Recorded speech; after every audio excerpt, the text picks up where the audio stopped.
الحمد لله الذي جعلنا من القائمين وأفهمنا من علوم الدين. أشهد أن لا إله إلا الله وحده لا شريك له وأشهد أن محمدا عبده ورسوله. اللهم صل وسلم وبارك على سيدنا محمد وعلى آله وأصحابه أجمعين. أما بعد، فيا أيها المسلمون اتقوا الله حق تقاته ولا تموتن إلا وأنتم مسلمون. Ma'asyiral muslimin, jemaah Jumat rahimakumullah. Puji syukur senantiasa kita panjatkan kehadirat Allah Subhanahu wa taala atas segala limpahan rahmat dan hidayahnya, limpahan nikmat, kesehatan, kesempatan, dan yang paling utama yaitu nikmat keimanan dan ketakwaan kita kepada Allah Subhanahu wa taala, sehingga kita digolongkan sebagai umat Rasulullah SAW yang senantiasa beriman dan bertakwa kepada Sang Pencipta yaitu Allah Subhanahu wa taala.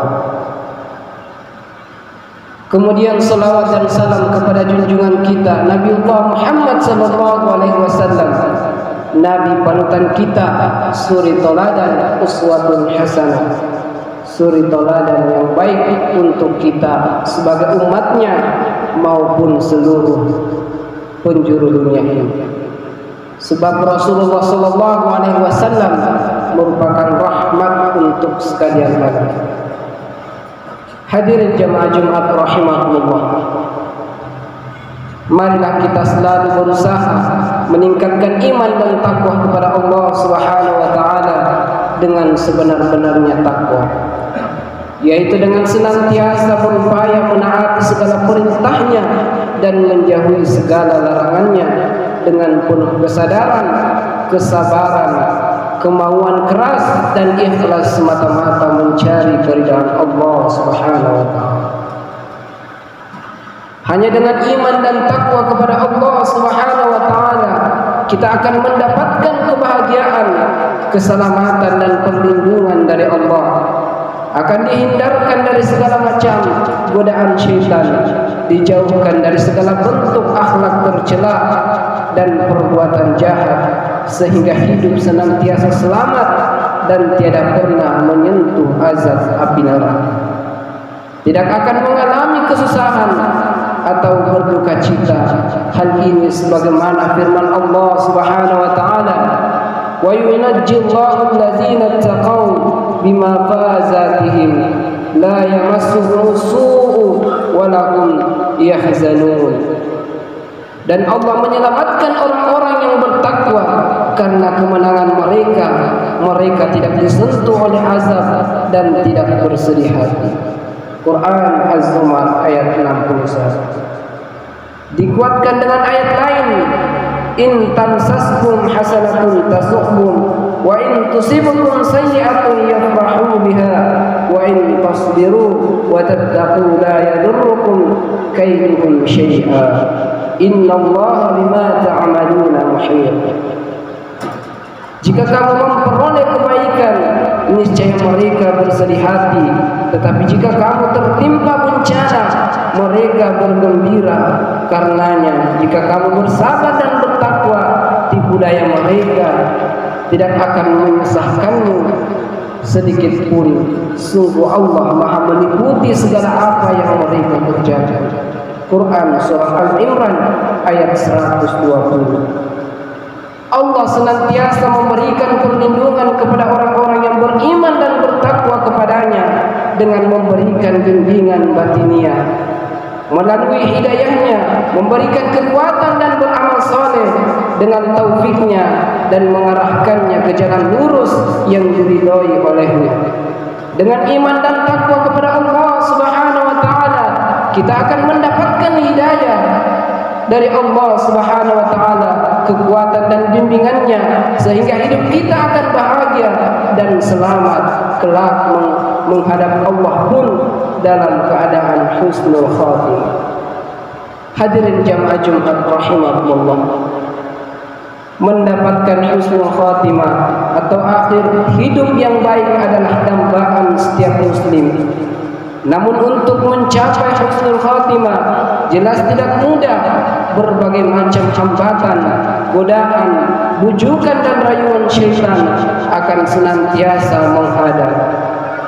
Tidak sedikit pun orang yang awalnya berpikiran baik, bercita-cita ingin menjadi orang baik dan berbuat baik, tetapi di tengah perjalanan mereka berbelok arah, terperangkap pada perbuatan jelek, perbuatan buruk, dan akhirnya terjerumus pada murka dan siksa Allah Subhanahu wa taala, atau tidak bisa mengakhiri hidup dalam keadaan baik.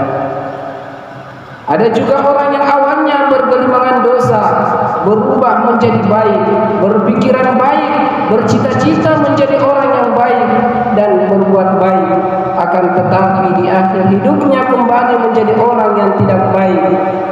Dan ada pula yang sejak awal tidak baik, perjalanan hidupnya tidak baik, dan mati pun dalam keadaan tidak baik. Inilah manusia yang paling rugi. Yang paling beruntung adalah orang yang awalnya baik, perjalanan hidupnya baik, dan mati pun dalam keadaan baik, dalam keadaan husnul khatimah. Untuk itu, bagi siapa yang merasa sudah mendapat perbuatan baik, hendaknya senantiasa dipertahankan dengan selalu berdoa kepada Allah Subhanahu wa taala agar selalu mendapatkan hidayahnya dan tidak dibelokkan ke arah perbuatan tidak baik. Doa ini telah disebutkan dalam Al-Quran.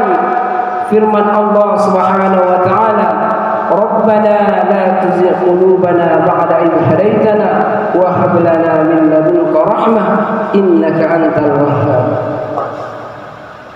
Mereka berdoa, ya Tuhan kami, janganlah Engkau condongkan hati kami kepada kesesatan setelah Engkau berikan petunjuk kepada kami, dan karuniakanlah kepada kami rahmat dari sisi-Mu. Sesungguhnya Engkau Maha Pemberi.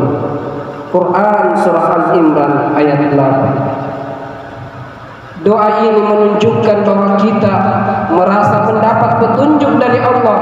Kita harus mempertahankannya dengan segala daya dan kekuatan melalui amal soleh.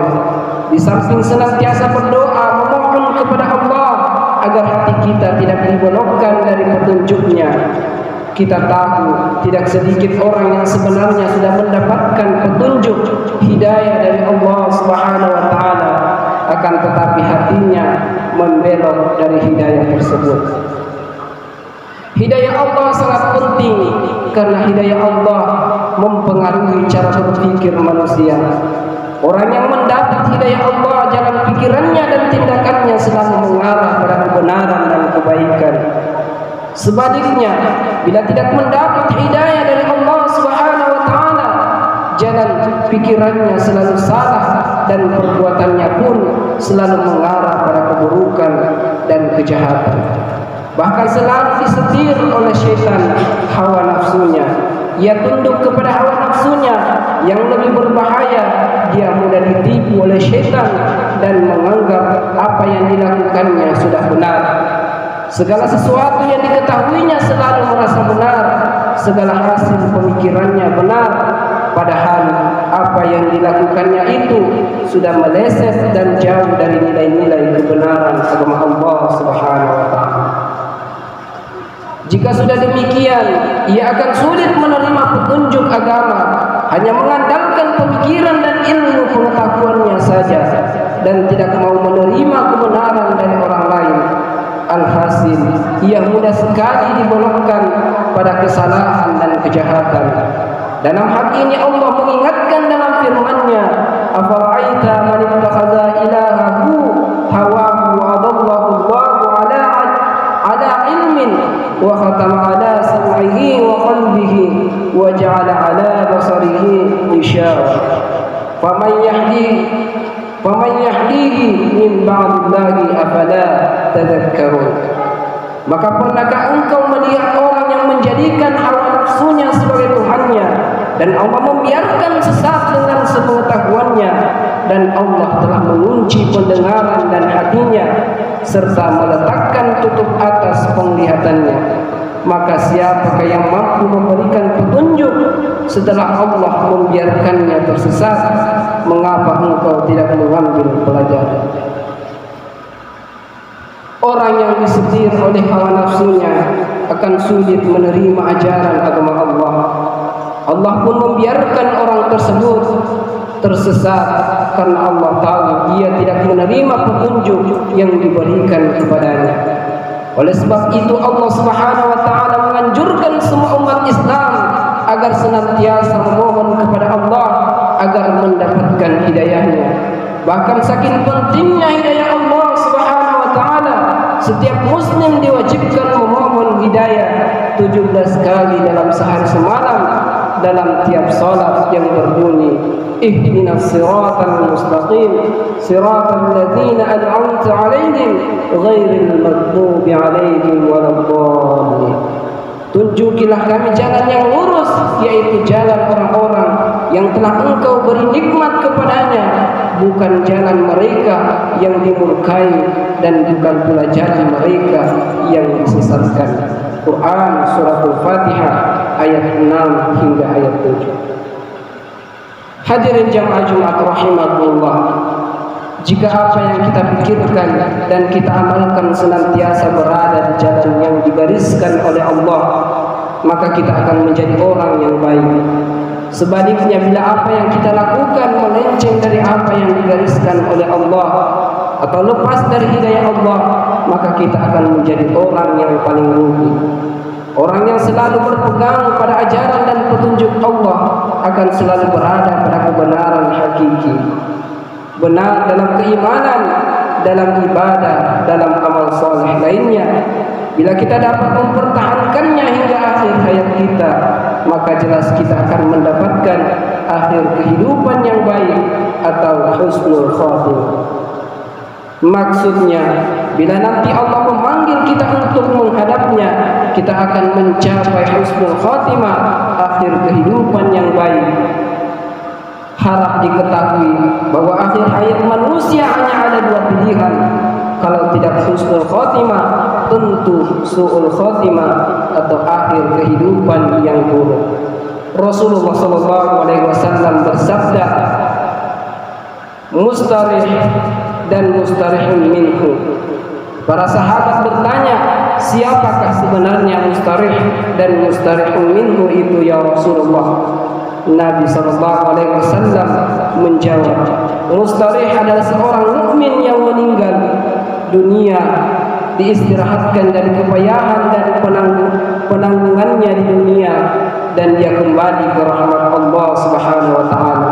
Dan mustarihun minhu adalah seorang fakir, pendurhaka kepada Allah, dan dengan kematiannya seluruh negeri dan penduduknya, tanaman dan hewan diistirahatkan dari pencemaran dan kerusakan yang diakibatkan oleh seseorang tersebut.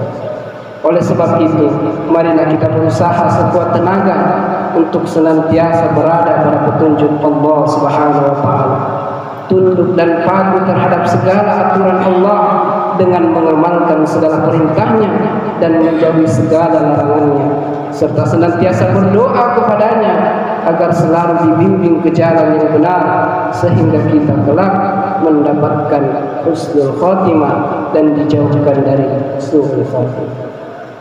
A'udzu billahi minasyaitonir rajim. Bismillahirrahmanirrahim. Wasari'u ila maghfiratin min rabbikum wa jannatin 'arduha as-samawati wal ardu 'iddat lil muttaqin. Barakallahu li wa lakum fil Qur'anil 'azim wa nafa'ani wa iyyakum bima fihi minal ayati wa dzikril hakim wa taqabbala minni wa minkum tilawatahu innahu huwas sami'ul 'alim. أقول قولي هذا وأستغفر الله العظيم ولكم ولسائر المسلمين والمسلمات والمؤمنين والمؤمنات فاستغفروه إنه هو الغفور الرحيم.